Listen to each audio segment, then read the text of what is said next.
My name is Todd Daniel, and I grew up in Camdenton, Missouri. My family moved there around 1980, and we graduated from high school around 1988. And during that time, I came to know one of my good buddies, Rich Jameson. And the family asked me if I could share a few words of remembrance about Rich. And I said, yes, I would be honored to do that. Rich, probably more than anyone else I knew growing up, Rich is the friend that makes me most grateful that we grew up in a time before cell phone cameras and social media and any other electronic documentation of our adventures as kids. Not because they were all bad, or most of them were bad, but there's some things that you just want to keep among friends, although I guess now the truth can be told. So hopefully I have some stories that you haven't heard about Rich. Now to understand this, you need to understand the core group. There was Rich and me, my brother Scott, our good friend Aaron King, our cousin Chris, and then there were others, friends from high school. There was Rob Keniston, Jim, Rodbo, Brian, the other Chris. And we got together every Sunday afternoon to play football. We didn't watch football, we played football. We started with tackle football. Eventually we wised up and moved on to just touch football. And the games got shorter and shorter as we moved along. But after playing football, we'd go inside, we'd watch a movie. It was usually James Bond, and we'd eat pizza. Always had a frozen pizza. And my mom would make a sheet cake in a casserole dish. And we'd gather around the island there in the kitchen with a fork. It was all we needed. We didn't need plates. And all of us boys would finish off that cake and that pizza, and we'd get together and we'd do it all again. Sunday was our time for playing football. And for opening up Aaron's tailgate. You see, Aaron had this little truck that had these latches that it was a Chevy Love. And the latches, if you pulled them, they had a hasp that you could reclose it and just close the handle just the right way so that he wouldn't notice. But when he took off and began to accelerate, that tailgate would slam down and shake the entire truck, and we never got tired of watching that happen until the one time Aaron wised up, and he made sure, he was standing with us at the back of the truck, he made sure we weren't going to get him that time. And I think he had us. He got back in the truck, he started to pull away, and Rich and I both reached out, grabbed that, and as the truck pulled away, it opened up. Aaron got to the end, turned onto the gravel road, started to accelerate, bam! The truck skids to a stop, he gets out. Those were the kinds of things that Rich and I and my brother used to do together. You know, Rich had a truck of his own, a little Subaru Brat. Remember the nickname? Called it the Boo-Roo. He was so proud of that truck. Rich was up for swimming in the Lake of the Ozarks. You know, when there was a chance to go out swimming, didn't matter the time of night or the time of year or whether he had brought proper swim attire. We would go jump in the lake. Sometimes we would go in the ski boat and we'd pull each other around, sometimes on a tube, sometimes on this styrofoam sled that we could sometimes get to go all the way underwater. And then it would pop up, and one of us would pop up, and we had great times on that sled. And of course, we also like to jump off of cliffs. It's the sort of thing that we would do, travel around to the edge where we couldn't quite be seen by mom and dad and jump off of cliffs together. Those were some great times. I was looking at old pictures of Rich, of us. In fact, I remember showing my wife a picture of Rich, not unlike that one right there. Showed her the picture of this young man. He was wearing a white t-shirt. At least it used to be a t-shirt because he had cut out both the sleeves and the sides of that shirt. He was wearing a white painter's cap that was so popular in the mid-'80s, and I pointed to that, and I said, you know who that is? And my wife looked at it, and she said, looks familiar. I said, that's Rich Jameson. And he said, oh. She said, he used to be so cute. And I said, yeah, he did. He was a handsome guy. And of course, when I translated that to Rich, I'm not going to let him get away with anything. I said, you know, Carla saw that picture and she said, "You used to be cute." And it made him a little bit mad, but that became another one of our jokes. Anytime we talk about Camdenton High School, growing up, high school girls, I said, "Well, of course they liked you. You used to be cute." The truth was, everybody liked Rich. He was genuinely likable throughout his entire life.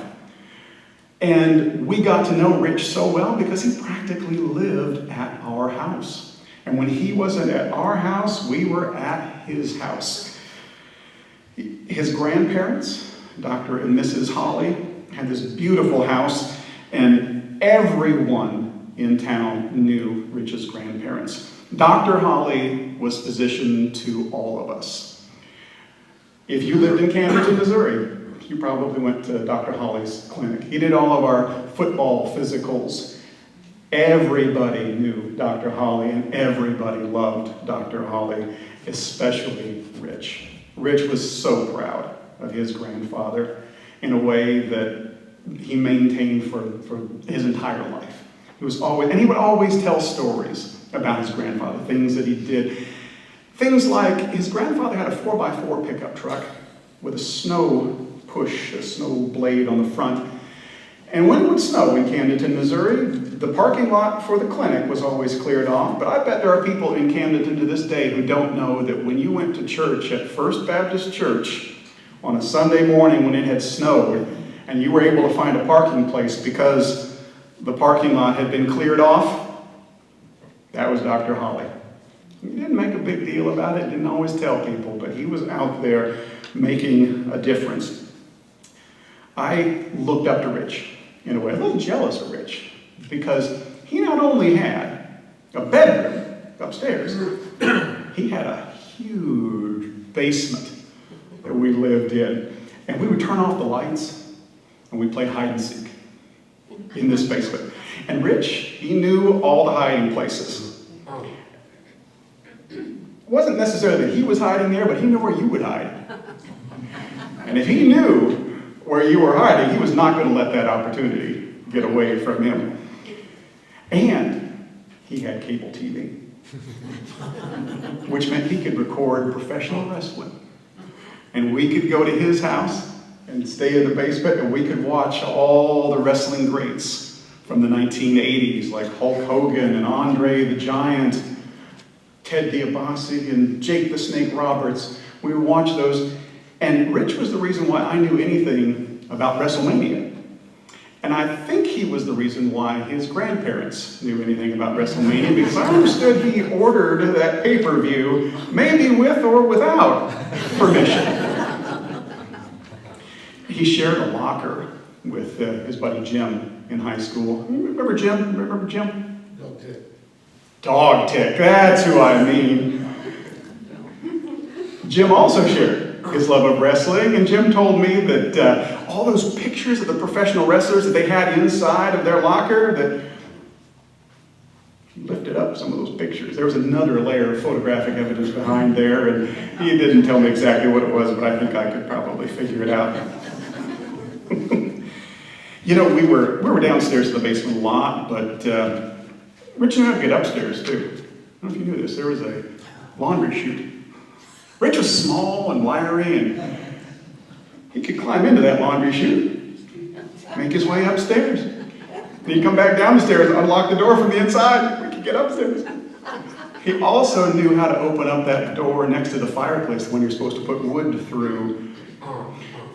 And he got into the house more than once that way. At least that's the way he told it to me. You know, we were rebels without a clue. We thought we were so rebellious. And the reason why we were able to think that is because we were surrounded by adults that set the bar for rebellion actually pretty low. You've got to understand, Camdenton, Missouri in the mid-'80s was very conservative. The guys in high school, we couldn't wear our hair in a way that touched the collar. Couldn't have facial hair, earrings, forget about it. But as we look back with the benefit of years, it's easy to see that the adults knew something that we hadn't quite figured out. We weren't rebels. we thought we were getting away with so much. No, we were amateurs. Yeah. By the end of high school, my buddy Rich, as we all went in different directions, he gave up that amateur status and he decided to go pro, doubling down on some of the hijinks that we engaged in as kids. And that love of cars became car wrecks. And those bumps and bruises from football became hospitalizations. And to really understand how and why this all happened the way it did, you have to understand why Rich came to live in Camdenton. I remember the day sort of clearly. I remember a phone call that my mom got, and I'm listening to the half of the conversation. And it was something about Rich's mom, and it ended with Rich coming to stay at our house while his grandparents went up to Columbia. And the day ended as we took Rich back to his grandparents' house. And I remember Dr. Holly walking out of the house and down the stairs, and my mom left us in the car, and she walked around to meet him. And she asked how he was doing. And he said, "She's gone." And that big, brave, wonderful man was devastated. Rich stayed with us because of that event. That was why he came to live with us or around us. It's a big reason why we're here today, I think. And I think about why did I stay so close to Rich all of those years? Why was I taking him to the hospital? Why was I loaning him money, which he paid back, he would want me to tell you? Why did I try to give him advice or give him rides to Walmart or job interviews or help him track down his COVID stimulus check? Why did I do that? Well, maybe I should ask you. Why did any of us do that? Why did we offer advice and help and guidance? Why did we try to intervene? Why did we give money and a place to stay? Why were we there for him? And how many of us got tired of that after a while? That was the reality of my buddy Rich. But there was always somebody there for him. And I think that's because of that likability that he had throughout his entire life. He had a way of just bringing us together, bringing his friends around him. The last time, or maybe next to last time, when I took Rich to ER, I was helping him get situated, and he was talking to the nurse, and he started explaining that his liver problems was due to hard living. And he could be honest. He could be honest about that when he wanted to, and he wanted to that time. He talked about hard living and a hard life. And I think that talk was in large part shorthand for his attempt to fill that emptiness that I'm sure that he felt. And that's not to excuse anything that he did, not to explain anything that he did, but just to acknowledge that the trajectory of Rich's life was shaped by things that I don't know he fully understood, I don't understand, but it probably shaped a lot of decisions that he made. Because life is hard, and it's more difficult when you make some of those choices that Rich made. But, despite all of that, here's my friend. Even as an adult, he still had that way of drawing me in, of just reminding me how much fun it was to be a kid. And I think it comes down to this. There is a phrase in psychology called the help-rejecting complainer. You may have known people like this who they come to you with their problems, and when you try to help, they reject the help, but they keep complaining. And that was not Rich. He rejected help, but he didn't complain. He had an optimism about him. The next job was going to work out. The band was going to get back together. that his life, he was getting back on track now. And it was just hard not to want to believe all of that. He wasn't a bad guy. He was a good kid who had some bad things happen. And in some ways, he never really had a chance to be a kid the way that the rest of us did. So you can say that my buddy died of alcoholism. You can say he died of stubborn. You can say that he died of a very, very long-term broken heart. But whatever the case, you can't say that if it wasn't for, if any one of us could have done one more thing for him, that it would have changed everything. Because we were there for him. We were there for him when he needed us. We were there when he didn't want us to be there. We were there for him. And if Rich could have been saved by our reminding and cajoling and help and intervention, if Rich could have been saved by our love, he'd live forever. He was surrounded by people who loved him. So why did I stay close to Rich? It's because he reminded me of childhood.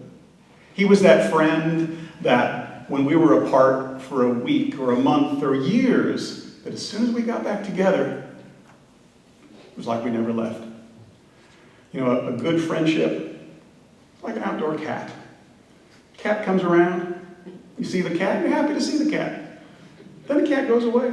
You don't see the cat for a while. He's out doing cat stuff. And then he comes back. And there he is. And you're happy to see him again. And maybe you don't want him in the house, but, you know, he doesn't want to be in the house. He wants to be out doing cat stuff. And that's how my friendship was with Rich. We'd get together. It was like we never left. And because of that, it's still hard for my brain to kind of process him being gone. It just doesn't seem real. There's a part of my brain that can entertain that idea that if I saw him just walk in today, I'd be like, Rich, where you been? It's been the craziest week. Let me tell you about it. We were so worried about you. And he'd look at you, just like that picture there, and he'd say, well, me? Just out doing cat stuff. But if I could send him a message, if I could send him a message, I'd say,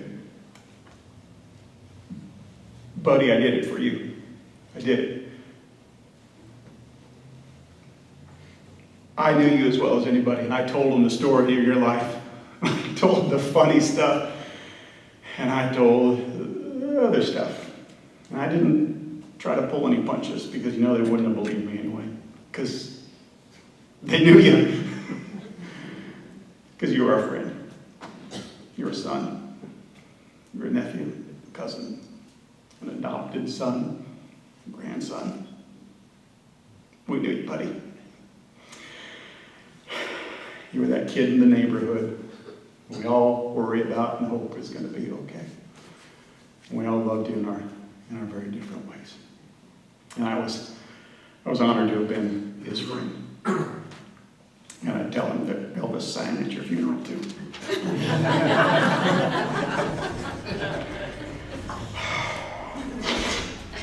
I think I'd tell him one more thing, because I was his buddy. I'd say, man, I got him to laugh at your funeral.